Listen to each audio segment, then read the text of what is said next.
Hi hello ಎಲ್ಲರಿಗೂ ನಮಸ್ಕಾರ. Welcome back my YouTube channel. ಯಾರು ನನ್ನ ಚಾನಲ್ನ ಸಬ್ಸ್ಕ್ರೈಬ್ ಮಾಡ್ಕೊಂಡಿಲ್ಲ ಬೇಗ ಹೋಗಿ ಸಬ್ಸ್ಕ್ರೈಬ್ ಮಾಡ್ಕೊಳ್ಳಿ. ಹಾಗೆ ಪಕ್ಕದಲ್ಲಿ ಬೆಲ್ ಐಕಾನ್ ಕೂಡ ಕ್ಲಿಕ್ ಮಾಡಿ. ಇವತ್ತಾಗಿ ಡೈಲಿ ವ್ಲಾಗ್ ಥರ ಮಾಡ್ತಾ ಇದ್ದೀನಿ. ಎಲ್ಲರೂ ಮನೇಲಿದ್ದಾರೆ, ಹಾಗೆ ಡೈಲಿ ವ್ಲಾಗ್ ಮಾಡೋಣ ಅಂದ್ಕೊಂಡು ಡೈಲಿ ವ್ಲಾಗ್ ಮಾಡ್ತಾಯಿದ್ದೀನಿ.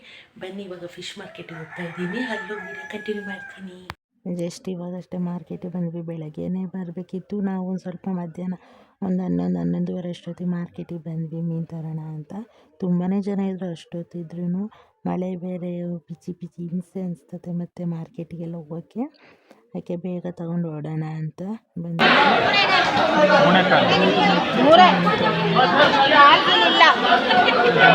ಕ್ಲೀನ್ ಮಾಡಿಸ್ಕೊಂಡು ಕೂಡ ಬಂದ್ವಿ. ಸಾರಿಗೆ ಮತ್ತು ಫ್ರೈಗೆ ಸಪ್ರೇಟ್ ಮಾಡಿ ಇಟ್ಟಿದ್ದೀವಿ. ನಾನು ಮೀನು ಸಾರು ರೆಸಿಪಿ ಮುಂಚೆನೇ ಒಂದು ಬ್ಲಾಗ್ ಮಾಡಿ ಹಾಕಿದ್ದೀನಿ, ಬೇಕಾದ್ರೆ ಚೆಕ್ ಮಾಡಿ ನೋಡ್ಬೋದು.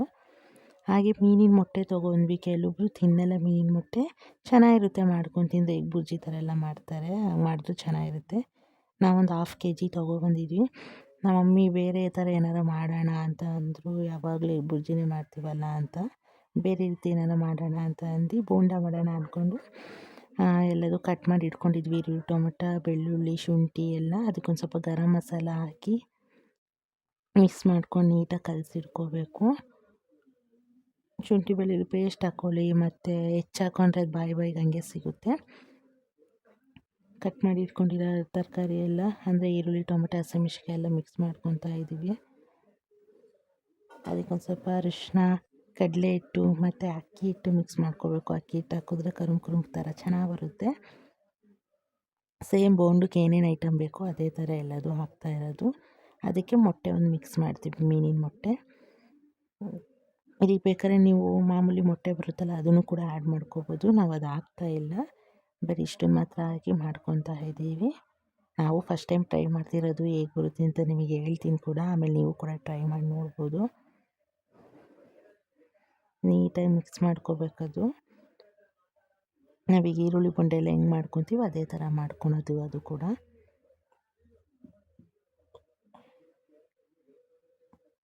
ನೀಟಾಗಿ ಮಿಕ್ಸ್ ಮಾಡ್ಕೊಂಡು ಒಂದು 1/2 hour ಹಂಗೆ ಇಡಬೇಕು. ಹಾಗೆ ಸ್ವಲ್ಪ ಏಡಿ ಸಿಕ್ಕಿತ್ತು, ಅದು ತಗೊಬಂದಿದ್ರು. ಆಮೇಲೆ ನೀಟಾಗಿ ಸ್ವಲ್ಪ 1/2 hour ಆದಮೇಲೆ ಬೋಂಡ ಬಿಡ್ತೀವಲ್ಲ ಆ ಥರ ಎಣ್ಣೆಲಿ ಬಿಟ್ಟು ಕರಿಬೇಕು. ಏಡಿ ಎಲ್ಲ ಕ್ಲೀನ್ ಮಾಡಿ ಇಟ್ಟಿದ್ದಾರೆ. ತುಂಬಾ ಚೆನ್ನಾಗಿ ಬಂದಿತ್ತು ನಿಜವಾಗ್ಲೂ. ನೀವು ಕೂಡ ಟ್ರೈ ಮಾಡಿ ನೋಡಿ, ಹೇಗೆ ಬರುತ್ತೆ ಅಂತ ಕಮೆಂಟ್ ಮಾಡಿ. ಹಾಗೆ ನೆನ್ನೆ ವೀಡಿಯೋ ಎಂಡ್ ಮಾಡಿದ್ದಿಲ್ಲ, ಹಾಗೆ ನೆಕ್ಸ್ಟ್ ಡೇ ವೀಡಿಯೋ ಕಂಟಿನ್ಯೂ ಮಾಡ್ತಾ ಇದ್ದೀನಿ. ಬೆಳಗ್ಗೆನೇ ಕಾಫಿ ಮಾಡ್ಕೊತಾ ಇದ್ದೆ, ಕಾಫಿ ಕುಡಿಯೋಣ ಅಂತ. ಬೆಳಗ್ಗೆನೇ ತುಂಬಾ ಮಳೆ ನಮ್ಮ ಶಿವಮೊಗ್ಗದಲ್ಲಿ. ತಿಂಡಿಗೂ ಕೂಡ ದೋಸೆ ಹಿಟ್ಟು ರೆಡಿ ಇತ್ತು, ದೋಸೆ ಮಾಡ್ಕೋಬೇಕು ಅಷ್ಟೇ. ಕಾಫಿ ಕುಡಿತಾ ಇದ್ದೆ. ಬೆಳಗ್ಗೆ ಕಾಫಿ ಬೇಕು, ಇಲ್ಲಾಂದರೆ ಏನೂ ಕೆಲಸ ಮಾಡೋಕ್ಕೂ ಮೂಡಿರಲ್ಲ. ಅದರಲ್ಲಿ ಮಳೆ ಇರೋದ್ರಿಂದ ಅಂತೂ ಕಾಫಿ ಬೇಕೇ ಬೇಕಾಗುತ್ತೆ. ಕಾಫಿ ಕುಡಿದ್ಬಿಟ್ಟು ದೋಸೆ ಹಾಕೋಣ ಅಂತ ಹೋದೆ ನಾನು. ಅಷ್ಟರೊಳಗೆ ನಮ್ಮ ಅಕ್ಕ ಚಟ್ನಿ ಕೂಡ ಮಾಡಿಟ್ಟಿದ್ಲು. ಇರೋರಿಬ್ಬರು ಚಟ್ನಿನೇ ಸಾಕು, ಇನ್ನೇನು ಪಲ್ಯ ಮಾಡ್ಕೊಳೋದು ಅಂದ್ಕೊಂಡು ದೋಸೆಗೆ ಚಟ್ನಿ ಮಾಡ್ಕೊಂಡ್ವಿ. ತಿಂಡಿ ಇನ್ನೇನು ಕೆಲಸ ಇತ್ತು ಮುಂದೆ ಮಾಡ್ಕೊಳ್ಳೋಣ ಅಂತ. ದೋಸೆ ಕೂಡ ಬಿಸಿ ಬಿಸಿ ಇತ್ತು, ಅದಕ್ಕೆ ನಾನು ತಿಂಡಿ ತಿನ್ನೋಕ್ಕೆ ಕೂತ್ಕೊಂಡೆ. ನಮ್ಮ ಅಕ್ಕನಿಗೂ ದೋಸೆ ಹಾಕ್ಕೊಟ್ಟೆ, ಅವಳು ಕೂಡ ತಿಂಡಿ ತಿಂತಾ ಇದ್ದಾಳೆ, ನಾನು ತಿಂಡಿ ತಿಂತಾ ಇದ್ದೆ. ಚಂಪು ಮುಂದೆ ಕೂತ್ಕೊಂಡು ನಾವೇನು ತಿನ್ನಂಗಿಲ್ಲ, ಅವನಿಗೆ ಹಾಕಿದ್ರೂ ಅವ್ನ ಮುಂದೆ ನಾವು ಕೂತ್ಕೊಂಡು ತಿನ್ನಂಗಿಲ್ಲ. ನಾವು ಒಳ ಬಂದು ಕೂತ್ಕೊಂಡು ತಿನ್ನಬೇಕು, ಅಷ್ಟು ಕಿರಿಕಿರಿ ಬರ್ತಾನೆ. ಈಗ ತಿಂಡಿ ತಿಂದ ಹಾಗೆ ಸ್ವಲ್ಪ ಹೊತ್ತು ಕೂತ್ಕೊಂಡಿದ್ದೆ. ಮಧ್ಯಾಹ್ನಕ್ಕೆ ಅಡುಗೆ ಮಾಡಬೇಕು. ನುಗ್ಗೆ ಸೊಪ್ಪು ಬಸ್ಸಾರು ಮಾಡೋಣ ಅಂತ ಅಂದ್ಕೊಂಡಿದ್ದೀವಿ. ಸೊಪ್ಪು ತೊಗೊಬಂದಿದ್ದೀವಿ. ನಾವು ಹೇಗೆ ಮಾಡ್ತೀವಿ ಅಂತ ಹಾಗೆ ರೆಸಿಪಿ ಹಾಕೋಣ ಅಂತ ಅಂದ್ಕೊಂಡು ನುಗ್ಗೆ ಸೊಪ್ಪು ಬಸ್ಸಾರು ಹೇಗೆ ಮಾಡ್ತೀವಿ ಅಂತ ನಿಮಗೂ ಕೂಡ ತೋರಿಸ್ತೀವಿ. ವೀಡಿಯೋಲ್ಲಿ ಸ್ಕಿಪ್ ಮಾಡಿದೆ, ಪೂರ್ತಿ ವೀಡಿಯೋ ನೋಡಿ. ಇದೆಲ್ಲ ನೀವು ನೋಡಿರ್ತೀರ, ಸಣ್ಣವರಿದ್ದ ರಸಗುಲ್ಲ ಅಂತ ನನಗೂ ತುಂಬ ಇಷ್ಟ, ಸಿಕ್ತು ಅಂತ ತೊಗೊಬಂದೆ. ಸಾಂಬಾರಿಗೆಲ್ಲ ರೆಡಿಯಾಗಿದೆ. 4 ಥರ ಕಾಳುಗಳು ತೊಗೊಂಡಿದ್ದೀನಿ, ಬೇಳೆ, ಹೆಸ್ರು ಕಾಳು ಅಂತ ಎಲ್ಲ 4 ಥರ. ನಿಮಗೆ ಯಾವ ಕಾಳು ಬೇಕು ಆ ಕಾಳು ತೊಗೊಂಡಿದ್ದೀನಿ. ಹಾಗೆ ನೀರು ಕೂಡ ಕುದಿಯೋಕೆ ಇಟ್ಟಿದ್ದೀವಿ. ತೊಳ್ಕೊಂಡಿರೋ ಕಾಳನ್ನ ಅದಕ್ಕೆ ಬೇಯಕ್ಕೆ ಹಾಕಬೇಕು ಫಸ್ಟೇ. ಹಾಗೆ ಸ್ವಲ್ಪ ಹಸಿಮೆಣ್ಸಿನ್ಕಾಯನ್ನ ಹುರ್ಕೋಬೇಕು. ಹಸಿಮೆಣ್ಸಿನ್ಕಾಯಿ ಹಸಿ ಹಾಕಿದ್ರೆ ಹಂಗೆ ವಾಸನೆ ಬರೋಂಗಾಗುತ್ತೆ. ಅದಕ್ಕೆ ಒಂದು ಸ್ವಲ್ಪ ಹುರ್ಕೊಳ್ಳೋಣ ಅಂತ ಹಸಿಮೆಣ್ಸಿನ್ಕಾಯಿ ಹುರಿತಾ ಇದ್ದೀನಿ.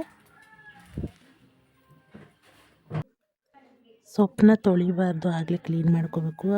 ನುಗ್ಗೆ ಸೊಪ್ಪನ್ನ ತೊಳೆದು ಹಾಕಿದ್ರೆ ಇಸ ಆಗುತ್ತೆ ಸಾರು. ಹುಣ್ಸೆಹಣ್ಣು ಕೂಡ ನೆನೆಸಿಟ್ಟಿದ್ದೀನಿ. ಕಾಳು ಅರ್ಧಂಬರ್ಧ ಬೆಂದಿದ್ದಷ್ಟೇ ಅದಕ್ಕೆ ಸೊಪ್ಪನ್ನ ಮಿಕ್ಸ್ ಮಾಡಬೇಕು. ಮುಂಚೆನೇ ಕಾಳು ಮತ್ತು ಸೊಪ್ಪನ್ನ ಹಾಕೋಂಗಿಲ್ಲ. ಕಾಳು ಒಂದು ಸ್ವಲ್ಪ ಅರ್ಧಂಬರ್ಧ ಬೆಂದಾದಮೇಲೆ ಸೊಪ್ಪನ್ನ ಹಾಕ್ಕೊಳ್ಳಿ. ಇನ್ನೊಂದು ಸತಿ ಹೇಳ್ತೀನಿ, ಸೊಪ್ಪನ್ನ ತೊಳಿಬಾರ್ದು, ಹಾಗೆ ಹಾಕಬೇಕು. ಸೊಪ್ಪು ತೊಳೆದ್ರೆ ಇಸ ಬರುತ್ತೆ. ಅದಕ್ಕೆ ಸ್ವಲ್ಪ ಬೆಳ್ಳುಳ್ಳಿನ ಸಿಪ್ಪೆ ಬಿಚ್ಚಿ ಇಟ್ಕೊಂಡಿದ್ದೀನಿ. ಅದಕ್ಕೆ ಒಂದು ಸ್ವಲ್ಪ ಬೆಳ್ಳುಳ್ಳಿ ಹಾಗೆ ಈರುಳ್ಳಿ ಹಾಕ್ತಾಯಿದ್ದೀನಿ ಬೇಯಕ್ಕೆ. ಸಣ್ಣಕ್ಕೆ ಹೆಚ್ಕೊಂಡಿರೋ ಒಂದು ಸ್ವಲ್ಪ ಈರುಳ್ಳಿ, ಒಂದು 3 ಇಂದ 4 ಬೆಳ್ಳುಳ್ಳಿನ ಬಿಚ್ಚಿಟ್ಕೊಂಡಿದ್ದನ್ನ ಅದನ್ನು ಕೂಡ ಬೇಯಕ್ಕೆ ಹಾಕ್ತಾಯಿದ್ದೀನಿ. ಅದಕ್ಕೆ ಒಂದು ಸ್ವಲ್ಪ ಅರಿಶಿನ ಪುಡಿ ಮತ್ತು ಉಪ್ಪು ಹಾಕ್ಕೋಬೇಕು. ಸ್ವಲ್ಪನೇ ಉಪ್ಪು ಹಾಕ್ಕೊಳ್ಳಿ, ಆಮೇಲೆ ಬೇಕು ಅಂದರೆ ನೀವು ಹಾಕ್ಕೋಬೋದು. ಮತ್ತು ಈಗ ಸ್ಟಾರ್ಟಿಂಗೇ ತುಂಬ ಹಾಕ್ಬಿಟ್ರೆ ಆಮೇಲೆ ಉಪ್ಪು ನಮಗೆ ಗೊತ್ತಾಗಲ್ಲ ಎಷ್ಟು ಹಾಕಬೇಕು ಅಂತ. ಅದಕ್ಕೆ ಎಷ್ಟು ಬೇಕು ಸ್ವಲ್ಪನೇ ಉಪ್ಪು ಹಾಕ್ಕೊಳ್ಳಿ, ಆಮೇಲೆ ನಿಮಗೆ ಎಷ್ಟು ಬೇಕು ನೋಡಿ ಸಾಂಬಾರಿಗೆ ಹಾಕ್ಕೋಬೋದು. ನೀಟಾಗಿ ಮಿಕ್ಸ್ ಮಾಡಿಕೊಂಡು ಅದು ನೀಟಾಗಿ ಸೊಪ್ಪನ್ನ ಬೇಯಕ್ಕೆ ಬಿಡಬೇಕು. ಸೊಪ್ಪನ್ನ ಬೆಂದಿದೆ, ಈಗ ಅದನ್ನು ಬಸಿಬೇಕು. ಹುರಿದಿಟ್ಕೊಂಡಿರೋದಕ್ಕೆ ಒಂದು ಸ್ವಲ್ಪ ಜೀರಿಗೆ ಹಾಕ್ಕೊಂಡಿದ್ದೀನಿ. ಈಗ ಸೊಪ್ಪು ಮತ್ತು ಕಟ್ಟನ್ನ ಬೇರೆ ಮಾಡ್ತಾಯಿದ್ದೀವಿ. ತೂತ ಪಾತ್ರೆ ಬರುತ್ತಲ್ಲ ಅದೆಲ್ಲ ಬಸಿರಿ, ಅವಾಗ ಸೊಪ್ಪು ನೀರು ಬೇರೆ ಆಗುತ್ತೆ. ಸ್ವಲ್ಪ ಸೊಪ್ಪು ತೊಗೊಂಡಿದ್ದೀನಿ, ಅದಕ್ಕೆ ಕಾಯಿ ಮಿಕ್ಸ್ ಮಾಡಿ ಪೇಸ್ಟ್ ಮಾಡ್ಕೋಬೇಕು. ಹಸಿಮೆಣಸಿನ್ಕಾಯಿ, ಜೀರಿಗೆ, ಸೊಪ್ಪು, ಹುಣಸೆಹಣ್ಣು, ಕಾಯಿನ ಹಾಕ್ಕೊಂಡು ಈ ಕಟ್ಟನ್ನ ತೆಗ್ದಿಟ್ಕೊಂಡಿದ್ದೀನಿ. ಸೊಪ್ಪು ಒಂಚೂರು ತಗೊಂಡು ಅದು ತಣ್ಣಾದ್ಮೇಲೆ ಮಿಕ್ಸಿ ಮಾಡಿ, ಇಲ್ಲಾಂದರೆ ಜಾರ್ ಹಾಳಾಗುತ್ತೆ. ಒಂದು ಹಸಿಮೆಣಸಿನ್ಕಾಯಿ ಮಾತ್ರ ನೀವು ಸುಟ್ಕೋಬೇಕು, ಅದು ಬಿಟ್ಟು ಉಳಿದಿದ್ದೆಲ್ಲ ಹಾಗೆ ಹಸಿನೇ ಹಾಕಬೇಕು. ಸ್ವಲ್ಪ ಕಾಯಿ, ಜೀರಿಗೆ, ಆಮೇಲೆ ಸೊಪ್ಪು ಕಟ್ಟಿರುತ್ತಲ್ಲ, ಸೊಪ್ಪು ನೀವೇನು ಬಸ್ಕೊಂಡಿರ್ತೀರೋ ಸೊಪ್ಪು ನೀಟಾಗಿ ಪೇಸ್ಟ್ ಮಾಡಿಕೊಂಡು ಒಂದು ಪಾತ್ರೆ ಬಗ್ಸ್ಕೊಳ್ಳಿ. ಈಗ ಅದು ಸೊಪ್ಪು ಬೇಯಿಸಿರೋ ಕಟ್ಟನ್ನ ಅದಕ್ಕೆ ಮಿಕ್ಸ್ ಮಾಡಬೇಕು. ಇನ್ನೇನು ಉಪ್ಪು ಹುಳಿ ನೋಡಿ ಬೇಕಾದ್ರೆ ನೀವು ಮಿಕ್ಸ್ ಮಾಡ್ಕೋಬೋದು. ಬಟ್ ಇದನ್ನು ಕುದಿಸ್ಬಾರ್ದು, ಹಾಗೆ ಹಸಿ ಸಾಂಬಾರಿದು ಕುದಿಸಿಲ್ಲಂಗೆ ಮಾಡೋದು. ಅದಕ್ಕೊಂದು ಸ್ವಲ್ಪ ಕಾಯಿ ತುರಿದಿಟ್ಕೊಂಡಿರೋ ಕಾಯಿನ ಉದುರಿಸ್ತಾ ಇದ್ದೀನಿ. ಇದು ಏನು ಕುದಿಸಂಗಿರಲ್ಲ, ಏನು ಬಿಸಿ ಮಾಡೋಂಗಿರಲ್ಲ, ಹಾಗೆ ಊಟ ಮಾಡೋದು. ಇದು ಹಸಿ ಖಾರ ಅಂತಾರೆ. ಪಲ್ಯ ಒಗ್ಗರಣೆ ಹಾಕ್ಕೊತಾ ಇದ್ದೀನಿ. ಈಗ ಸ್ವಲ್ಪ ಹಸಿಮೆಣಸಿನ್ಕಾಯಿ, ಈರುಳ್ಳಿನ ನೀಟಾಗಿ ಡ್ರೈ ಮಾಡಿಕೊಂಡು ಚೂರು ಎಣ್ಣೆ ಹಾಕ್ಕೊಂಡಿದ್ದೀನಿ. ಅದಕ್ಕೆ ಈ ಸೊಪ್ಪು ಕಟ್ಟೆ ನೀವು ಸಪ್ರೇಟ್ ಮಾಡ್ಕೊಂಡಿದ್ದೀರ, ಸೊಪ್ಪು ಮತ್ತು ಕಾಳು, ಅದನ್ನು ಮಿಕ್ಸ್ ಮಾಡಿ ನೀಟಾಗಿ ಮಿಕ್ಸ್ ಮಾಡ್ಕೊಳ್ಳಿ. ತುಂಬಾ ಚೆನ್ನಾಗಿರುತ್ತೆ ನುಗ್ಗೆ ಸೊಪ್ಪು, ಹೆಲ್ತಿಗೂ ಕೂಡ ಒಳ್ಳೆಯದು, ಶುಗರ್ ಇರೋರಿಗೆಲ್ಲ.